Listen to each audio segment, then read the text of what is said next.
नाज़रीन, लाहौर में असातिज़ा एक बार फिर सड़कों पर आ चुके हैं। सेक्रेटेरिएट मेन गेट पर टीचर्स का एहतजाजी धरना, खवातीन असातिज़ा की भी बड़ी तादाद धरने में मौजूद हैं। मुजाहिरीन का तनख्वाहों में इजाफे का मुतालिबा, ट्रैफिक का निज़ाम भी धर्म भरम हो चुका है। लाहौर में असातिज़ा एक बार फिर सड़कों पर, इस हवाले से मजीद अपडेट कर रहे हैं नुमाइंदा 7 न्यूज़ मलिक मुश्ताक। जी मलिक मुश्ताक, बताइएगा। जी बिल्कुल, मैं इस वक्त मौजूद हूँ सेक्रेटेरिएट मेन गेट। यहाँ पर पंजाब भर से आए हुए teacher, ladies health worker, town committee के मेंबरान, उनकी तरफ से एक एहतजाजी धरना दिया गया है।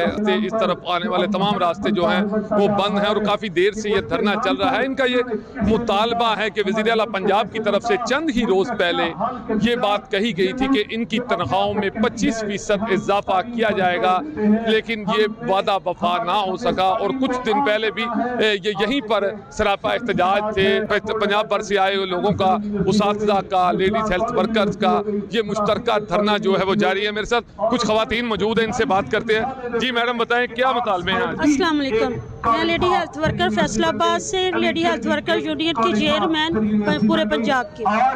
सर, हमारे मुतालबे ये है कि हमें हुकूमत कुछ भी नहीं दे रही, ना हमारी तनख्वाहें 20,000 तनख्वाह है, उससे हमारे घरों के खर्चे नहीं चल रहे। जो हमारी लेडी हेल्थ वर्कर रिटायर हो रही है उनका कोई मुस्तकबिल नहीं है। और देखिए 20,000 से कुछ भी नहीं होगा। और ये इन्होंने कई बार हमसे वादे किया कि 25% हमें डिस्पेरिटी लॉस दिया जाएगा, जो वादे करके ये मुकर जाते हैं। इन्होंने अपने नुमाइंदों को, अपने जो है इनके नुमाइंदे, उनको बहुत सारी मराद दी हुई हैं और हमें तो ये तनख्वाह भी नहीं बढ़ा रहे। इसका क्या मतलब है? हम सारे, वैसे तो ये हमें रीढ़ की हड्डी मानते हैं कि ये लेडी हेल्थ वर्कर के बगैर कोई काम नहीं हो सकता।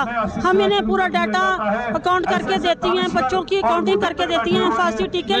यानी कि आपके वादे वफा नहीं। जी बिल्कुल, आपने गुफ्तगू जानी। पंजाब भर से आए हुए जो लेडीज़ हेल्थ वर्कर्स हैं या उसातिज़ा इकराम हैं, इनका ये मुतलका धरना है। यहाँ मुतलका अहकाम को चाहिए कि इनके मुतालबात को सुना जाए, माना जाए। और जो लोग शहर लाहौर के रिहायशी हैं, जो वक्त पर अपने घर पहुँचना चाहते हैं, जिनकी लंबी लंबी कतारें घंटों से गर्मी में मोटरसाइकिल सवार, गाड़ी सवार खड़े हैं, वो उनके लिए भी ये है कि कुछ आसानी पैदा हो जाए और इन लोगों के लिए भी आसानी हो। जी